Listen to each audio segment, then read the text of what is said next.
head looks really round.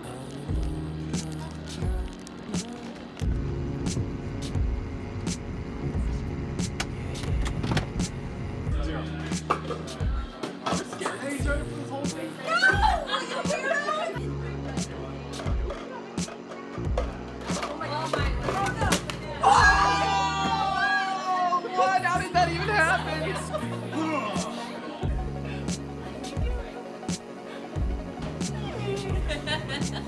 Who are all of those people? I don't know if any of those people are. Like a waterfall in my head. It's alive, right? Real cool.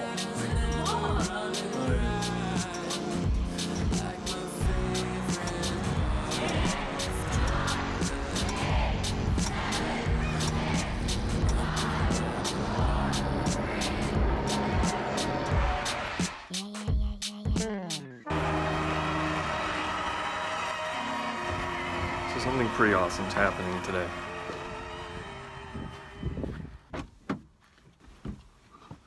Maryland Live decided that today, January 1st, 2018, starting at 8 a.m., 1-2 would no longer exist, and 1-3 would run as a 100-400 no-limit game. I'm excited. By the way, shout out to Alicia. I hope that's how you say your name. It's your birthday, I think, today, and I think you're going to be at Live, so hopefully I'll run into you. If not, here's your shout out.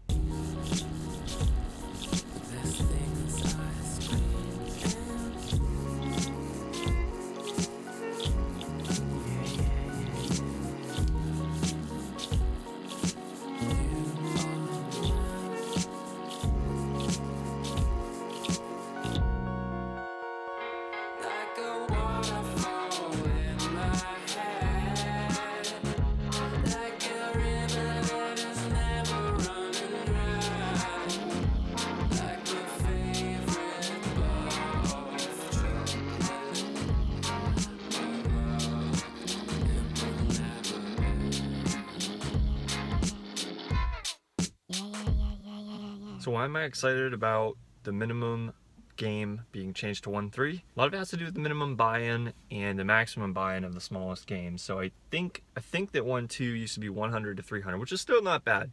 That's still a pretty good min buy-in, and like guarantees everyone has 100 on the table. But having it be 1-3, the maximum is now going to be 400, and everybody is going to be in that game. It means that even when people are min buying, sometimes they'll double up, triple up, and I'll be able to be in there for 400 even if, you know, I'm stuck 4 buy-ins or whatever. The other thing is that it's just a mentality change. I think when people are playing 1-3, it's a little bit bigger, and that can mean a lot of different things for different people. I think in general it's good though. It also means now that they have changed the 1-3 cap, so it's actually $100 less than it used to be. It used to be 200 to 500, now it's 100 to 400. I think it's going to move some people up from wanting to play mostly 1-3 to wanting to play, you know, 2-5 a little bit more, and that should improve the 2-5 games a little bit. That's just kind of my general thoughts. With that being said, I'm going to go in there and play some 1-3 today, just really see what it's going to be like. There's over 20 tables of just 1-3 going right now. Let's get to it.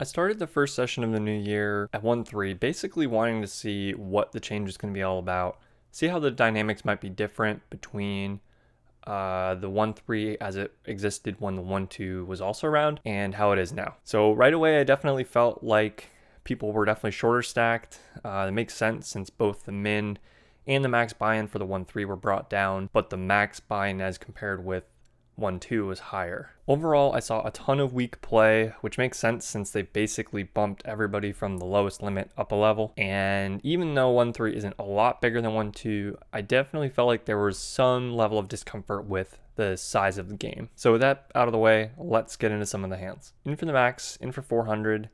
So that's where we start out with this hand. There were 4 limpers getting to me. I actually thought there were only 3, and so I might have sized it a little bit differently, but I have queen 10 offsuit in the cutoff, and I bump it up to $17. All of the limpers call, so we end up going 5 ways to the flop. The flop comes 8-5-3 with 2 hearts, checks to me. I don't really see any reason to bet here. We're super multi-way. I just don't have enough equity here. So I check it behind. The turn's the 9 of hearts, which brings me a gut shot and a flush draw to the queen. It checks around to the last limper who goes all in, but for just $35. There is a lot of money in this pot. I'm not going to say this is an obligatory call, but I feel like nobody else is really ever going to be calling. And so calling here isn't really bad with 2 overs, a gut shot, and flush draw. So I stick it in, everybody else folds, and we're off to a river card. The river is a 7 of hearts. He announces a straight with no heart, which I suspect he already had before the 7. And I turn over my hand and it's good. So nice to start out the session calling off in a spot that makes me look kind of crazy and just kind of getting there. That's pretty nice. In this hand, there are 3 limps. I wake up with pocket jacks and the hijack, and I bump it up to 20. There are 2 callers, so we go 3 ways to a flop. The flop comes queen 10-5, and it checks to me.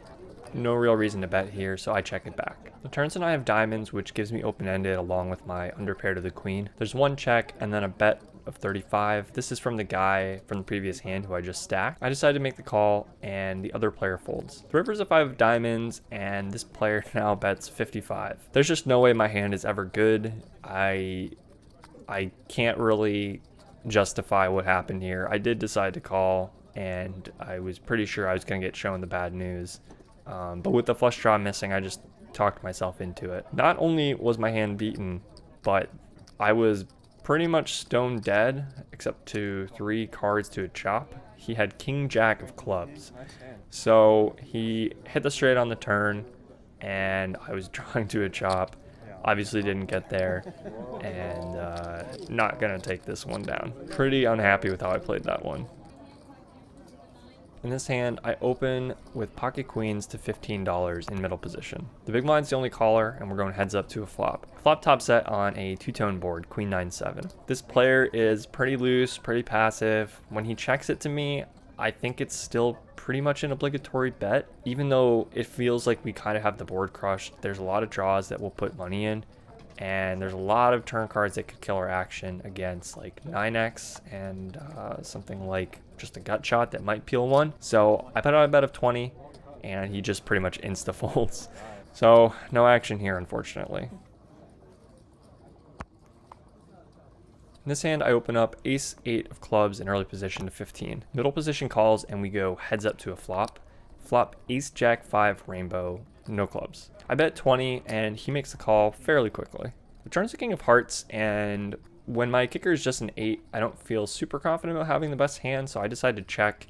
He actually checks it back though, so once he does that, I feel a little bit better, and I'm probably going to value bet the river. River's a 9, my kicker still plays though, and I decide to put out a bet of 40. He says, I think you're good, and calls. You're probably good. Yep, you're good. He's right, my hand is good.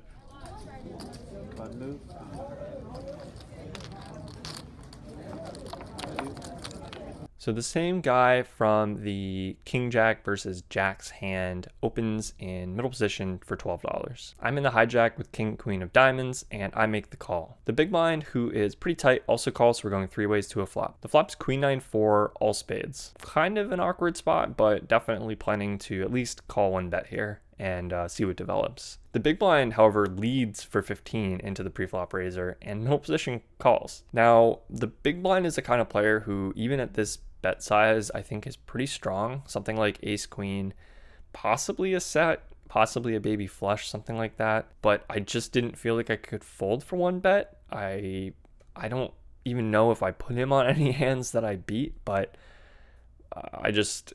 it's so hard to fold a hand like this, particularly when I don't think the preflop raiser can be that strong. So I ultimately call, and we are going 3 ways still to a turn card. Turns a 4 of diamonds, which pairs the board. Does not bring in a flush or anything like that, but the big blind keeps leading. The big blind now bets 20. So he bets 15 on the flop, gets 2 calls, and then bets just 20 on the turn. The preflop raiser now calls. So I really don't like the spot, but it feels so cheap that I just don't really get away from it. I put in the call again. expecting, honestly, to fold most rivers if I face a bet. So I call. The river comes ace of hearts, and the big blind leads again, this time for 30. So he's just betting these crazy small amounts. Middle position ends up folding, which makes sense. Didn't feel like he was that strong. Maybe he had pocket jacks or pocket 10, something like that. And I just fold. There's just no way I'm really beating anything now, even though it's hard to really put him on a hand that would play this way and want to size this way. So ultimately I fold, and he shows pocket 9s. So middle set, and he leads out for around 35-40% pot.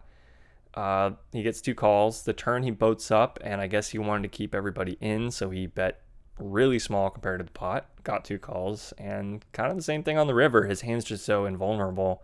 I guess he just felt he wanted to sucker people in, but by taking the line he did, he kind of just set alarm bells off really early on for me. In this hand, there are 2 limps. I limp in middle position with pocket 5s. There are 2 more calls, and the small blind, who's a kind of reggy sort of player, bumps it up. He makes it $22. It folds around to me, and even though this is kind of a big size to call off, I do think he's going to have a pretty strong range most of the time. I can mostly set mine, but potentially try to make some call downs on certain boards. There's also someone behind me, so I might sometimes get other people in there creating a better price. But nobody calls behind me, and we go heads up to a flop.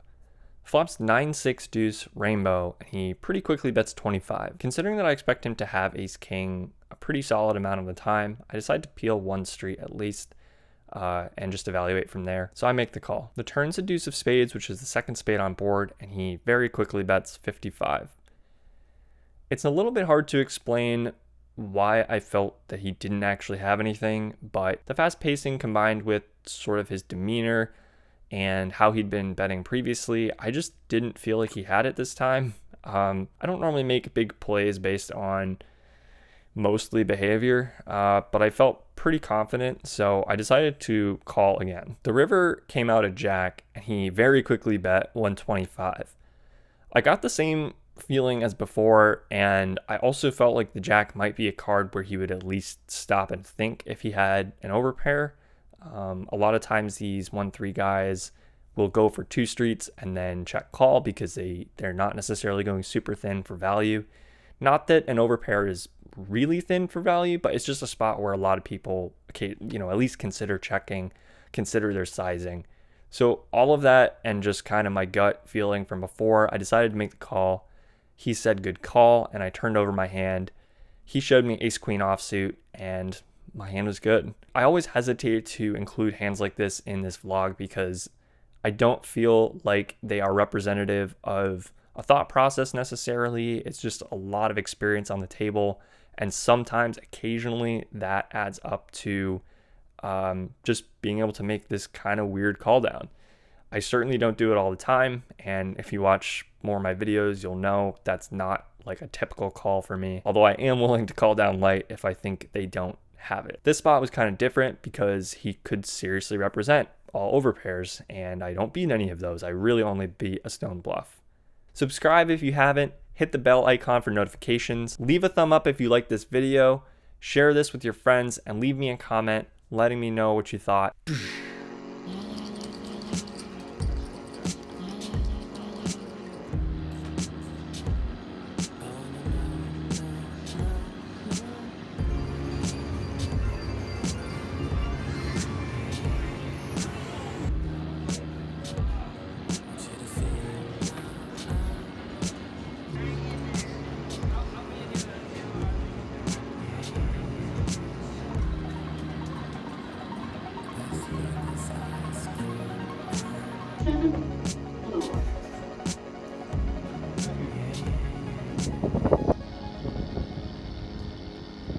Now, I've never been one to shy away from a swingy session, but that one, especially for a 1-3, and for a 1-3 that was playing really small,